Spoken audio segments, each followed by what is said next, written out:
রাজধানীর সড়ক জুড়ে বিএনপির নেতাকর্মীরা এবং তারা অবস্থান নিয়েছে সড়কের দুই পাশে। কেউ যাচ্ছে এয়ারপোর্টের দিকে এবং কেউ দাঁড়াবে এয়ারপোর্টের অর্থাৎ এয়ারপোর্ট থেকে 300 ফিট সড়কের দুই ধারে। কারণ দুই ধার থেকেই বিএনপির নেতাকর্মীরা বিএনপির ভারপ্রাপ্ত চেয়ারম্যান তারেক রহমানকে জানাতে পারবেন সংবর্ধনা। দর্শক, এই মুহূর্তে আমরা রয়েছি বনানী কাকুলি যে ট্রাফিক সিগন্যাল রয়েছে সেটি থেকে পেরিয়ে আরও ঠিক সামনে, এবং যেখানে দেখতে পাচ্ছি খুব কম যানবাহন চলাচল করছে, সড়কে খুবই কম যানবাহন চলাচল করছে এবং সেই সাথে সড়ক জুড়ে বিএনপির নেতাকর্মীরা তারা স্লোগানে স্লোগানে মুখরিত হয়ে স্লোগানে আনন্দিত হয়ে যাচ্ছেন এয়ারপোর্টের দিকে। এয়ারপোর্ট অভিমুখে তারা রওনা করেছেন এবং বিএনপির নেতাকর্মীদের হাতে দলীয় পতাকা এবং মাথায় আসলে বিভিন্ন দলের নেতাকর্মীরা রয়েছেন এবং সড়ক জুড়েই আমরা তাদেরকে দেখতে পাচ্ছি। এবং সড়কে যে যানবাহনের চাপ সেটি কিন্তু নেই, কারণ সড়কে অর্থাৎ এয়ারপোর্ট অভিমুখে আপনি যখন চলাচল করবেন তখন আপনাকে আসলে পদে পদে বাধার সম্মুখীন হতে হবে এবং প্রতিটি মোড়ে মোড়ে আপনাকে ট্রাফিকের সদস্যরা আটকে দিবে এবং দেখতেই পাচ্ছেন।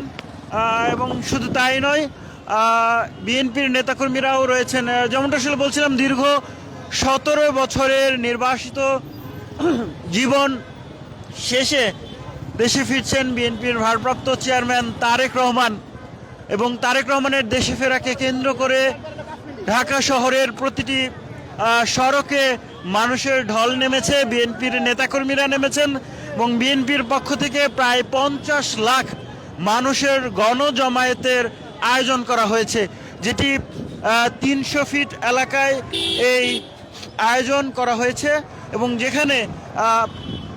যেখানে মঞ্চ তৈরি করা হয়েছে এবং সেই মঞ্চ থেকে বিএনপির নেতাকর্মী এবং ঢাকার সাধারণ মানুষের উদ্দেশ্যে বক্তব্য রাখবেন বিএনপির ভারপ্রাপ্ত চেয়ারম্যান তারেক রহমান। তারেক রহমান শুধুমাত্র তারেক রহমানই বক্তব্য দিবেন সেই মঞ্চ থেকে। তারেক রহমানের সাথে প্রথমবারের মতো ঢাকায় ফিরছেন তারেক রহমানের কন্যা জাইমা রহমান এবং স্ত্রী ডক্টর জুবাইদা রহমান। 11:55 তারেক রহমান হযরত শাহজালাল আন্তর্জাতিক বিমানবন্দরে অবতরণ করবেন। তারপর তিনি সরাসরি যাবেন ঢাকার অদূরে 300 ফিটে মঞ্চে লাখো জনতার সামনে দীর্ঘ 18 বছরের নির্বাচিত জীবনের কাটিয়ে দেশে ফিরে প্রথমবার সদস্য প্রত্যাবর্তন, দিনটিকে ঐতিহাসিক সদস্য প্রত্যাবর্তন বলে বলছেন বিএনপি নেতাকর্মীরা এবং তারা এই দিনটিকে ঘিরে ব্যাপক প্রস্তুতি গ্রহণ করেছেন পুরো 300 ফিট এলাকায় জুড়ে এবং সেই সাথে আমতলী, বনানী, কাকলি, তারপরে শেওড়া এবং সেই সাথে কুড়িল বিশ্ব রোড এলাকা অর্থাৎ এয়ারপোর্ট এলাকার আশেপাশে প্রায় 1,500 মাইক লাগানো হয়েছে, যেই মাইকে নেতাকর্মীদের দিক নির্দেশনা দেবেন বিএনপির ভারপ্রাপ্ত চেয়ারম্যান তারেক রহমান। এবং এছাড়াও এলইডি স্ক্রিন রাখা হয়েছে যাতে সাধারণ নেতাকর্মীরা যারা আসলে দীর্ঘদিনের আন্দোলন সংগ্রামে যার কাছ থেকে অনুপ্রেরণার সাক্ষী হয়েছেন সেসব মানুষের অনুপ্রেরণার বাতিঘর তারেক রহমান, দেখছেন অনুপ্রেরণার বাতিঘর তারেক রহমানকে এক নজর দেখার জন্য তাদের জন্য ব্যবস্থা রয়েছে সড়কে এবং এই বিমানবন্দর এবং 300 ফিট এলাকা জুড়ে এলাকায় রাখা হয়েছে এলইডি স্ক্রিন। এবং এখন দেখছেন যে গত দুদিন ধরে আসলে 300 ফিট এলাকায় নেতাকর্মীরা ভিড় করছেন। আজ সারা রাতই আসলে ঢাকা শহরে নেতাকর্মীরা সারা দেশ থেকে অর্থাৎ 64 জেলা থেকে নেতাকর্মীরা জড়ো হয়েছেন এই 300 ফিট এলাকায়।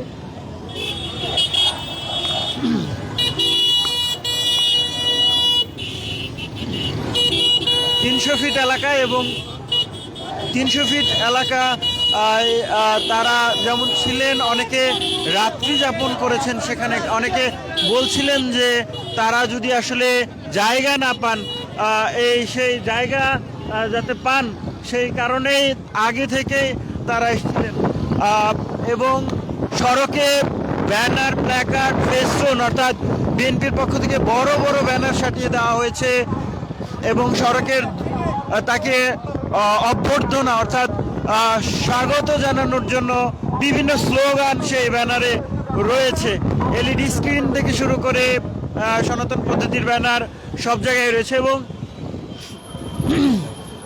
আমরা আসলে যেমনটা বলছিলাম যে সড়কে আসলে মানুষের ঢল কতটা, সড়কে জনতার ঢল নেমেছে এবং হাজার হাজার মানুষ এই মুহূর্তে এই সড়কে অবস্থান করছে। এয়ারপোর্ট অভিমুখে যে সড়কটি রয়েছে সেই সড়কে যানবাহনের চাপ রয়েছে, যেমন ঠিক তেমনইভাবে নেতাকর্মীরাও রয়েছেন, দেখতেই পাচ্ছেন। তারেক রহমানের সাথে তার কন্যা জাইমা রহমান, ডক্টর জুবাইদা রহমান এবং তারেক রহমান তারা গতকালকে ফেসবুকে সামাজিক যোগাযোগ মাধ্যমে একটি ছবি পোস্ট করেছেন যেখানে এক সারিতে দুইজনকে দেখা যাচ্ছে।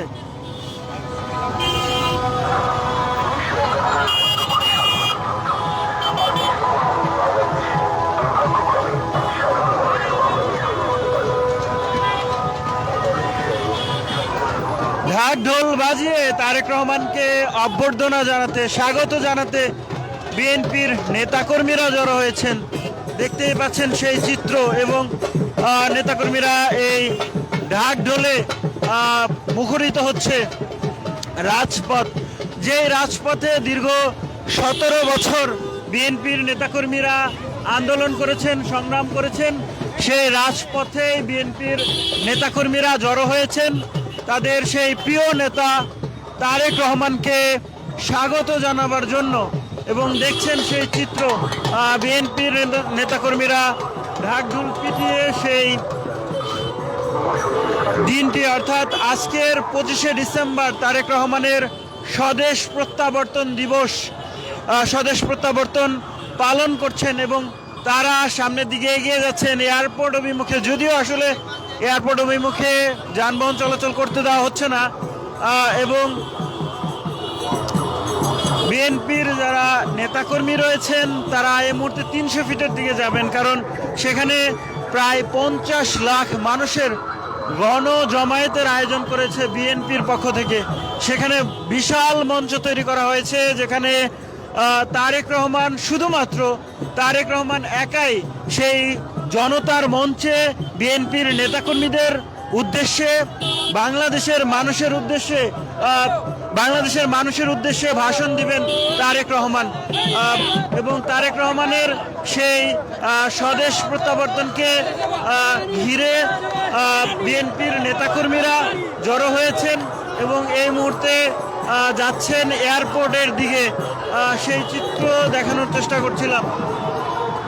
এবং সড়ক জুড়ে মানুষের এই যে ঢল, সেই ঢল দেখছেন, হাতে বিএনপির দলীয় পতাকা, মাথায় বিএনপির ক্যাপ এবং মুখে স্লোগান তারেক রহমান এবং মা মাটি কাঁপছে, তারেক রহমান আসছে, তারেক রহমান বীরের বেশে আসছে ফিরে বাংলাদেশে, এমন স্লোগানে মুখরিত হচ্ছে রাজপথ। পুরো রাজপথ জুড়ে এই চিত্র দেখা যাচ্ছে।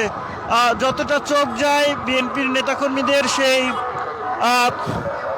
দেখা যাচ্ছে, সেই সাথে সড়কে যে যানবাহনের চাপ, সেই সড়কের যানবাহনের চাপও কিন্তু কিছুটা লক্ষ্য করছি। বিশেষ করে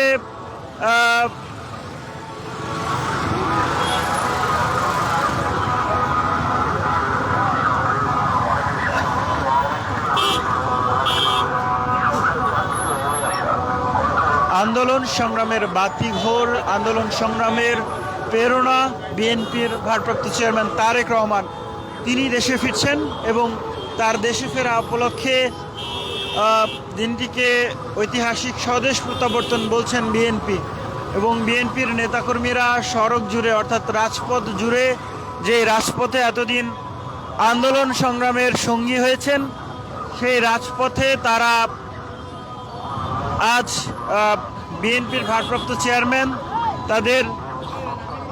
তাদের আন্দোলন সংগ্রামের বাতিঘর তারেক রহমানকে সংবর্ধিত করতে, তাকে স্বাগত জানাতে ঢাকার রাজপথে জড়ো হয়েছেন